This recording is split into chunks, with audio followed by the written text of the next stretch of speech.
Assalamualaikum warahmatullahi wabarakatuh. Perkenalkan kami dari kelompok 5 dari kelas B, di mana kami akan mempresentasikan materi kami yang berjudul Realisme Hukum, Pengaruh Tokoh dan Implementasinya dalam Konteks Hukum di Indonesia. Adapun presentasi kami ini merupakan tugas dari Bapak dosen Dr. Idaman SAG MH. Penjelasannya akan dijelaskan oleh rekan-rekan saya dan sebagai berikut. Baik, saya akan menjelaskan kenapa realisme hukum mendorong penafsiran hukum yang lebih dinamis dan adaptif. Ada 4 alasan di sini. Yang pertama, karakteristik realisme hukum secara menyeluruh, di mana realisme hukum sebagai pendekatan yang melihat hukum tidak hanya sebagai sebuah teks, tetapi juga sebagai praktik yang dinamis dalam kehidupan masyarakat. Yang kedua adalah dinamika dalam penafsiran hukum itu sendiri. Penafsiran hukum yang lebih fleksibel dan responsif terhadap realitas sosial dengan mempertimbangkan konteks dan pengalaman konkret. Lalu yang ketiga, terdapat peran hakim dalam praktik peradilan. Hakim sebagai pengambil keputusan yang aktif memanfaatkan intuisi dan pengetahuan sosial untuk menghasilkan putusan yang adil. Lalu yang keempat atau yang terakhir, yaitu adaptasi hakim dalam sebuah konteks sosial. Hukum sebagai refleksi dari kebutuhan masyarakat yang terus berkembang seiring perubahan sosial dan tantangan baru. Terkait keputusan hakim yang dimana dipengaruhi oleh konteks sosial dan pengalaman konkret. Yang pertama ada faktor-faktor non-hukum dalam putusan yang dimana di sini menjelaskan terkait pengaruh latar belakang sosial, psikologi dan pengalaman personal terhadap cara hakim memutus perkara.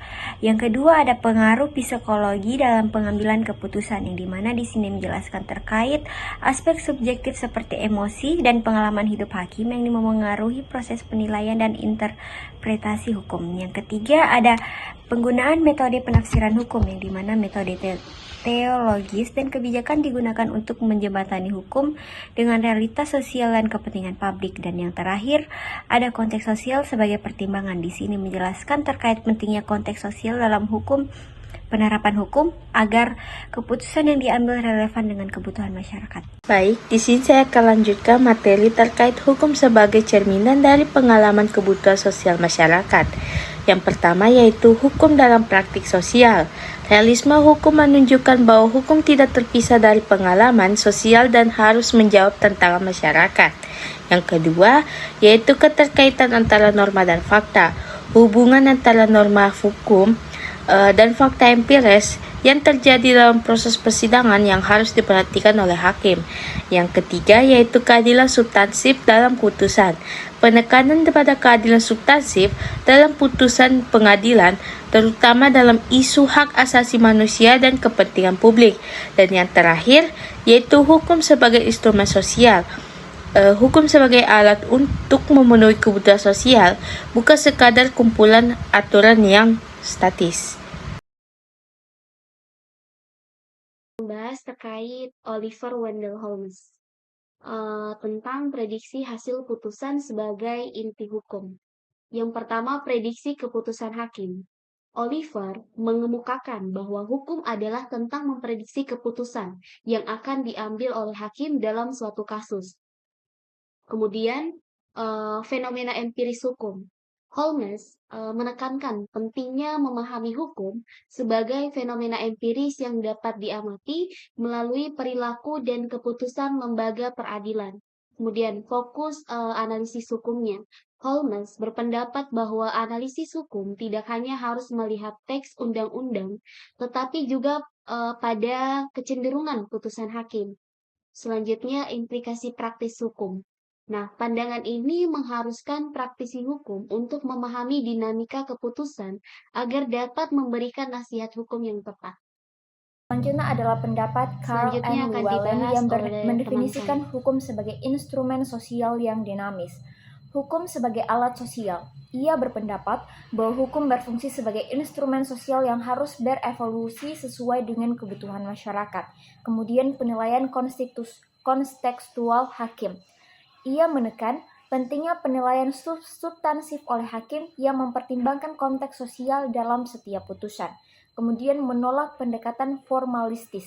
Ia menolak pandangan bahwa hukum dapat diterapkan secara otomatis dan menegaskan bahwa setiap kasus memerlukan analisis yang mendalam dan berbeda. Menurut Jerome Frank, pengaruh subjektivitas dalam pengambilan keputusan hakim. Ada 4 faktor. Faktor yang pertama, faktor psikologis dalam putusan. Jerome Frank menyoroti bahwa keputusan hakim dipengaruhi oleh pengalaman hidup dan faktor psikologis individu yang bersangkutan. Sedangkan faktor yang kedua yaitu ketidakpastian hukum. Hasil putusan tidak selalu dapat diprediksi secara tepat karena pengaruh emosional dan preferensi pribadi hakim. Yang ketiga yaitu subjektivitas hakim. Frank berargumen bahwa subjektivitas hakim berperan besar dalam cara mereka menafsirkan fakta dan aturan hukum. Faktor yang keempat, keterbatasan dalam kredibilitas. Pandangan Frank menunjukkan bahwa aspek-aspek subjektivitas membuat kredibilitas hukum menjadi tantangan dalam sistem peradilan. Selanjutnya yang ketiga adalah peran putusan pengadilan dalam sistem hukum di Indonesia. Nah, untuk putusan progresif hakim itu mengedepankan keadilan substantif dalam masyarakat. Untuk peran progresif hakim itu berfungsi sebagai agen keadilan yang mempertimbangkan nilai-nilai sosial dan dalam putusan. Kemudian yang selanjutnya adalah keadilan substantif, yang dimana prioritas keadilan itu yang berfokus pada hasil yang adil bagi masyarakat dalam setiap putusan. Terus yang ketiga ada interpretasi responsif, yang dimana menerapkan interpretasi hukum yang responsif terhadap dinamika sosial dan kebutuhan masyarakat. Kemudian yang terakhir itu ada dampak sosial putusan, yang dimana putusan hukum itu harus menciptakan dampak positif pada masyarakat dan menyelesaikan konflik sosial. Dan untuk selanjutnya akan dijelaskan oleh teman saya. Interpretasi hukum responsif terhadap isu hak asasi manusia. Yang pertama, hak asasi manusia. Mengintegrasikan isu hak asasi manusia dalam setiap proses pengambilan keputusan hukum. Yang kedua, responsif terhadap isu sosial. Hukum harus sensitif terhadap isu-isu yang memengaruhi hak asasi manusia di masyarakat. Yang ketiga, perlindungan hak individu. Menjamin bahwa interpretasi hukum melindungi hak individu dan memberikan keadilan. Baik, saya akan membacakan materi yang selanjutnya, yaitu diskresi hakim dalam menerapkan istilah hukum yang abstrak dan kompleks. Pada poin yang pertama, penggunaan diskresi hakim. Hakim memiliki kebebasan untuk menggunakan penilaian dalam menetapkan hukum. Yang kedua, interpretasi abstrak. Istilah hukum yang kompleks memerlukan pemahaman kontekstual dalam penafsirannya. Yang ketiga, nilai moral dan sosial. Diskresi hakim harus mempertimbangkan nilai-nilai moral dan sosial dalam putusan. Yang terakhir, konteks hukum. Penafsiran hukum harus sejalan dengan realitas sosial yang dihadapi oleh masyarakat. Kesimpulan pertama, realisme hukum menegaskan bahwa interpretasi undang-undang tidak dapat dilakukan hanya secara tekstual. Hakim harus mempertimbangkan fakta, konteks sosial, dan tujuan norma, sehingga penafsiran menjadi lebih fleksibel dan berorientasi pada keadilan substantif. Hukum dipahami sebagai praktik nyata yang dibentuk melalui putusan hakim. Yang kedua, Holmes, Lievelin, dan Frank menekankan bahwa hukum bersifat empiris, dinamis, dan dipengaruhi subjektivitas hakim. Hukum tidak semata-mata aturan tertulis, tetapi hasil interaksi antara norma, fakta, dan penilaian manusia. Yang terakhir, meskipun Indonesia tidak menganut stare decisis, presiden tetap berperan sebagai jurisprudensi persuasif yang membantu menjaga konsistensi putusan dan memberi arah interpretasi hakim.